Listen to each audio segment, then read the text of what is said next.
Welcome back. You are still watching The Globe here on SABC News. Now, fears that the Zimbabwe Electoral Commission will run free and fair elections are mounting. Our candidates who should have received the voters' roll still don't have access to it. The Electoral Commission says it is facing administrative challenges in availing the voters' roll to successful candidates as required by law. But it says the election will go ahead despite any grievances parties may have. 6 weeks to elections in Zimbabwe, and parties and candidates contesting are still waiting for the voters' roll.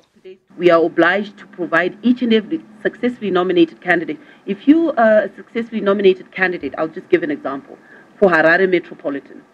The law then stipulates that we should give you the voters' roll for Harare Metropolitan Province because you've been successfully nominated.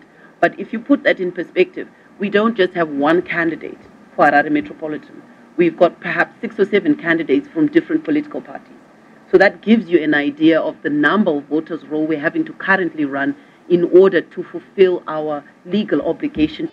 2 weeks ago, the opposition MDC alliance marched demanding the voters' roll, as well as reforms including the removal of soldiers from the ZEC and objecting to the alleged deployment of soldiers at opposition rallies. The election will not be rigged. We are prepared to do whatever is necessary. And the good thing is that we have the support of the people of Zimbabwe. We have the support of everyone in Zimbabwe. The Electoral Commission is unfazed. If somebody feels that a certain candidate's nomination papers ought not to have been accepted by the ZEC, the remedy lies with petitioning the Electoral Court for that candidate's nomination to be deemed null and void. Once the president has proclaimed the election date, there is nothing short of an earthquake which can stop the election.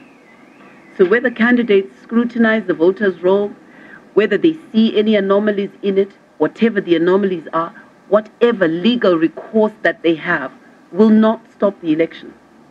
I want that to be very clear, and that's the law. Elections are scheduled for the 30th of July. Schools will close on the 26th of July for the second term break, earlier than the set dates, to make way for the poll. Ntakwana Ngatani, SABC News.